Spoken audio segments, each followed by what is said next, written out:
Bismillahirrahmanirrahim. Assalamualaikum warahmatullahi wabarakatuh. Alhamdulillah, segala puji bagi Allah. Wassalatu wassalamu ala Rasulillah. Selawat dan salam pada Rasulullah Muhammad sallallahu alaihi wasallam. Hadirin jamaah salat subuh yang dirahmati Allah Subhanahu wa taala.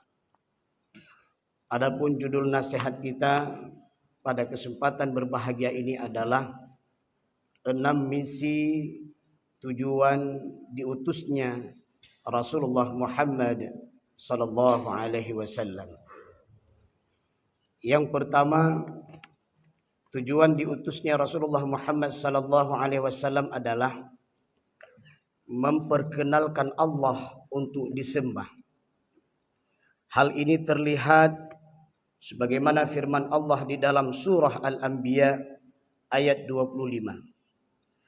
Allah berfirman, "Mir rasulin illa nuhi ilaih annahu la ilaha illa ana fa'budun."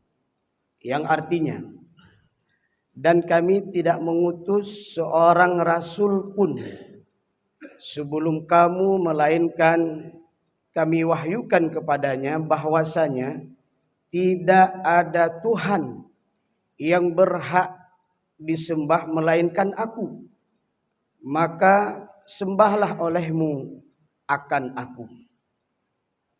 Kalau kita lihat sejarah seluruh nabi dan para rasul, di antara tugas terbesar mereka adalah memperkenalkan Allah untuk disembah. Kita tahu pada saat itu bagaimana umat-umat terdahulu yang setiap mereka diutus para nabi dan rasul, mereka memeluk agama yang salah. Mereka menyembah Tuhan yang salah. Ada di antara mereka yang menyembah batu. Ada di antara mereka yang menyembah berhala. Ada di antara mereka yang menyembah pohon besar. Ada di antara mereka yang menyembah sungai. Ada di antara mereka yang menyembah bintang. Ada di antara mereka yang menyembah bulan. Ada di antara mereka yang menyembah matahari. Orang yang paling miskin pada saat itu, mereka menyembah Tuhannya dari tepung yang diadonin. Karena saking miskin betul, nggak punya uang untuk membuat Tuhan yang lebih hebat. Mereka hanya mampu membuat Tuhannya dari tepung terigu. Maka pada saat itu, mulailah tepung terigu diadonin sedemikian rupa. Dibentuk kepalanya, dibentuk tangannya, dibentuk badannya, dibentuk kakinya. Selesai dia menyembah Tuhan, perutnya lapar. Dan kemudian dia berkata kepada Tuhan, "Han, gantian dong. Aku tadi sudah capek nyembah kamu, perutku lapar, izinkan aku memakanmu." Mulailah pada saat itu tangannya dipotong, badannya dipotong, kepalanya dipotong, dan pada saat itu sejarah mencatat baru ada orang mereka tidak mengenal Allah. Maka Masya Allah, hadirnya Rasulullah, diutusnya para nabi untuk memperkenalkan Allah. Sehingga pada saat itu orang-orang kafir jahiliyah mengatakan kepada Muhammad, "Ya Muhammad, Tuhan kami punya nama Latta, Uzza, Mannan, dan berbagai macam nama Tuhan. Wahai Muhammad, siapa nama Tuhanmu?" Kasus ini menjadi asbabun nuzul turunnya surat Al-Ikhlas. Turunlah surat Al-Ikhlas.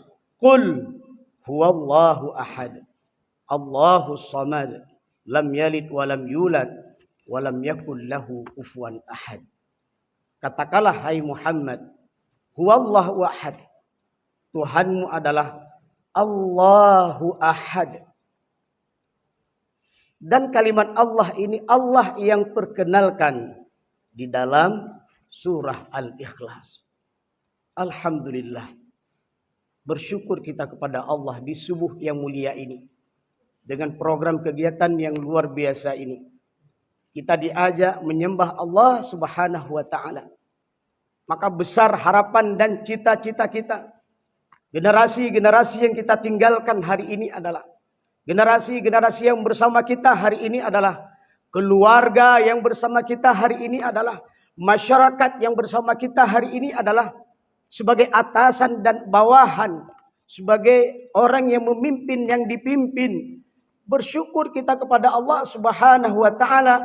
Begitu kita lahir, kita telah menyembah Allah Subhanahu wa ta'ala. Ini rahmat dan nikmat terbesar. Karena di akhirat nanti, ketika semua manusia sudah berkumpul di padang mahsyar, maka Allah Azza wa Jalla berseru, wahai manusia, wahai hambaku, engkau yang dulu selama di dunia menyekutukanku, kata Allah. Engkau menyembah Tuhan selain aku. Maka pada hari ini, silakan kalian mendatangkan kepadaku Tuhan-Tuhan yang salah yang kamu sembah. Maka pada saat itu mereka tidak bisa berbicara, tidak bisa berkata. Karena mereka terlanjur menyembah Tuhan yang salah. Maka tidak ada alasan sebenarnya hadirnya Rasulullah dan para nabi memperkenalkan Allah untuk disembah. Tidak ada alasan orang yang tidak mengenal Allah. Itu yang pertama. Yang kedua, tujuan diutusnya Rasulullah Muhammad SAW adalah menegakkan dan menjaga agama Allah. Firman Allah dalam surah As-Saff ayat 9. Huwallazi arsala rasulahu bil huda wa dinil haqq liyudhhirahu 'alad dini kullih walau karihal musyrikun. Dialah yang mengutus rasulnya dengan membawa petunjuk dan agama yang benar, agar dia memenangkannya di atas agama-agama meskipun orang musyrik membencinya. Di atas agama yang lain meskipun orang musyrik membencinya. Masya Allah. Begitu mulianya tugas Rasulullah. Dan ini pun bagian daripada tugas kita sebagai umat Nabi Muhammad SAW. Bersyukur kita kepada Allah. Lahirnya ma'had-ma'had. Lahirnya lembaga-lembaga pendidikan. Hadirnya majelis-majelis taklim yang kita lakukan di musalla, di menasah, di masjid. Dan bahkan halaqah-halaqah keislaman, kajian-kajian keimanan. Para ustadz, para kiai, para tungku yang saban waktu, saban hari, saban saat menyampaikan nilai-nilai Islam. Dan kita di kantor kita, di tempat kerja kita, kepada prajurit-prajurit kita, atasan-atasan kita, mereka saling watawasau bil haqqi watawasau bis sabri, menyampaikan dinul Islam. Dalam tafsir fi zilalil Quran disebutkan bahwa orang-orang yang da'i ilallah, kalimat-kalimat mulia yang disampaikan di jalan Allah, kalimat-kalimat mulia yang disampaikan untuk menyembah Allah, mempertahankan agama Allah, maka di saat kalimat itu naik ke langit, itu berada di saf pertama di antara amal-amal yang lainnya. Jamaah rahimakumullah. Menegakkan agama Allah, menjaga agama Allah, bagian daripada tugas terbesar Rasul dan para nabi dan kita sebagai umat Islam. Yang ketiga, misi Nabi Muhammad SAW, para Rasul dan Nabi yang lainnya adalah membawa berita gembira dan peringatan. Sebagaimana firman Allah dalam surah An-Nisa ayat 165, Allah berfirman, Rusulan mubashirina wa munzirina li'alla yakuna linnasi 'ala Allahi hujjatun ba'da rusul wa kana Allahu 'azizan hakima. Mereka kami utus selaku rasul-rasul pembawa berita gembira dan pemberi peringatan agar supaya tidak ada alasan bagi manusia membantah Allah sesudah diutusnya rasul-rasul itu, dan adalah Allah Maha Perkasa lagi Maha Bijaksana. Masya Allah. Ada berita gembira yang dibawa oleh Rasulullah Muhammad SAW. Anda memilih beriman, beramal soleh, menjadi da'i ilallah, mengajak orang pada agama Allah, mempertahankan agama Allah. Ada berita gembira yang Rasulullah sampaikan, yang Allah sampaikan di dalam Al-Quran. Rasulullah sampaikan dalam hadis-hadisnya yang mulia. Apa berita gembiranya? Akan diberikan nikmat syurga yang mengalir sungai-sungai di bawahnya. Di saat para penghuni surga sudah masuk surga, Allah pun bertanya kepada penghuni surga, wahai para penghuni surga, apa yang kalian inginkan? Pada saat itu penghuni surga menjawab, ya Rabb, dulu kami di dunia telah menyembahmu ya Rabb. Kami menegakkan agamamu ya Rabb. Kami mendakwahkan agamamu ya Rabb. Kami beramal soleh sesuai perintah Rasulmu, perintahmu ya Rabb. Dan hari ini kami telah mendapatkan nikmat surga yang tertinggi ya Rabb. Dan pada hari ini kami ingin melihat wajahmu ya Rabb. Lilladzina ahsanul husna wa ziyadah. Ketika penghuni surga sudah masuk surga dan mereka ditanyakan nikmat apa yang mereka inginkan dan mereka menjawab ingin melihat wajah Allah. Maka Allah pun memperlihatkan wajahnya kepada penghuni surga. Dan pada saat itu semua nikmat-nikmat yang sudah dinikmati oleh penghuni surga lupa semuanya. Karena mereka melihat wajah Allah Azza wa Jalla. Itu yang kita rindukan. Allah yang kita sembah hari ini di dunia. Kita menjalankan nilai-nilai keimanan dan keislaman. Mendakwahkan nilai keimanan dan keislaman. Ada kerinduan kita mendapatkan surga Allah. Dan bisa melihat wajah Allah Subhanahu wa ta'ala. InsyaAllah amin. InsyaAllah. Kita berdoa kepada Rabb agar tidak menjadi penghuni-penghuni neraka jahanam. Yang keempat, bahwa tugas misi diutusnya Rasulullah dan para nabi adalah memberikan keteladanan. Sebagaimana firman Allah dalam surah Al-Ahzab ayat 21. Masya Allah. Kondisi fitnah berbagai macam tantangan di akhir zaman yang muncul hari ini. Di antara pendidikan terbaik yang kita lakukan adalah keteladanan. Saya ulang kalimatnya. Pendidikan yang terbaik yang kita lakukan adalah keteladanan. Contoh teladan. Baik itu dalam keluarga kita, dalam masyarakat kita, dalam berbangsa, beragama dan bernegara. Pendidikan terbaik adalah keteladanan. Bukan pencitraan, tapi keteladanan. Orang yang punya sifat dan sikap menciptakan keteladanan, maka orang tersebut tanpa harus mengumumkan kepada orang lain, hai tengok aku, lihat aku, contohlah aku, tak perlu itu semua. Saat azan berkumandang, sebelum azan berkumandang dia sudah tiba di rumah Allah. Orang-orang yang lain melihat, saudara-saudara yang lain melihat, oh ternyata ketika azan berkumandang kita ke masjid. Kita tidak berbicara loh. Kita tidak berkata apa-apa. Hanya menunjukkan ketika azan berkumandang kita ke masjid.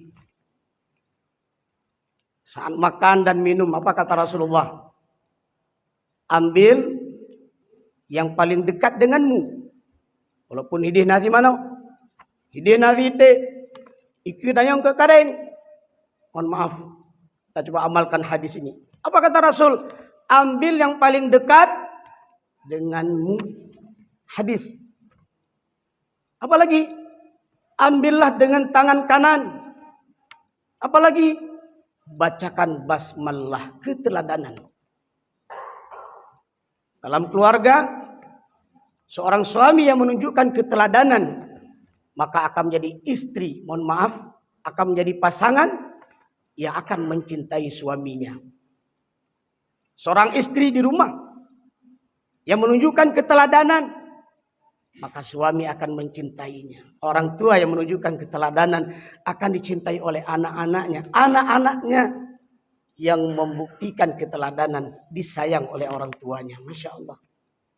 Pemuda-pemudi, mahasiswa-mahasiswi, para dosen, para kiai, para tengku, para ustadz. Mari kita tunjukkan keteladanan sebagai bentuk wujud mencintai Rasulullah sallallahu alaihi wasallam. Yang kelima, hadirnya Rasulullah adalah untuk mengatasi perselisihan. Bagaimana Rasul diutus ke permukaan bumi ini adalah berbagai macam kasus dan persoalan yang hadir. Rasul datang menyelesaikan masalah. Pernah sebuah kasus ketika batu Hajar Aswad tidak lagi pada tempatnya, maka Rasul hadir mengumpulkan beberapa kepala suku dan mengangkat bersama-sama. Setiap ada persoalan Rasul hadir, terjadi kedamaian. Ada persoalan, ada masalah, Rasul hadir dengan membacakan Al-Quran dan hadis-hadis Rasulullah, tercipta perdamaian dan kedamaian. Dan Islam telah membuktikan itu. Rasulullah dan para sahabat dalam memimpin, Rasulullah telah menunjukkan nilai persatuan, kedamaian dan keamanan. Dan ketahuilah, semua bentuk wilayah-wilayah yang diperintahkan oleh berbagai macam bentuk dengan nilai keimanan dan keislaman, yakin dan percayalah, di situ hadir kedamaian, di situ hadir ketenangan, di situ hadir kebahagiaan, di situ hadir keadilan. Masya Allah, Allahu Akbar. Jangan pernah ragu kepada nilai iman dan Islam. Al-haqqu min rabbik. Kebenaran itu dari Rabb. Fala takunanna minal mumtarin. Jangan ragu. Nilai Al-Quran dan hadis Rasulullah yang disampaikan, yang dibawa ke tengah-tengah kehidupan masyarakat, Rasulullah dan para sahabat telah membuktikan ternyata dinul Islam menciptakan nilai kedamaian dan rahmatan lil alamin. Dan yang terakhir, misi diutusnya Rasulullah adalah menyelamatkan manusia dari kesesatan. Sebagaimana firman Allah dalam surah Al-Jum'ah ayat 2. Masya Allah. Sebelum hadir Rasulullah, yang kuat menindas yang lemah, yang kaya memeras yang miskin, yang pandai membodoh-bodohi yang bodoh. Perempuan pada saat itu yang lahir dikubur hidup-hidup. Singkatnya, begitu diutusnya Rasulullah Muhammad sallallahu alaihi wasallam, ternyata hadir kemuliaan. Bahkan bangsa Arab pada saat itu bukan hanya dihormati, disegani oleh sesama mereka sebagai mukmin dan muslim, dan bahkan orang-orang kafir pada saat itu hormat kepada orang-orang muslim, karena dengan hadirnya Islam membawa kedamaian dan keselamatan serta kebaikan di dunia dan di akhirat. Terima kasih dan mohon maaf. Alhamdulillahirabbil alamin. Subhanakallahumma bihamdik asyhadu an la ilaha illa anta astaghfiruka wa atubu ilaika. Assalamualaikum warahmatullahi wabarakatuh.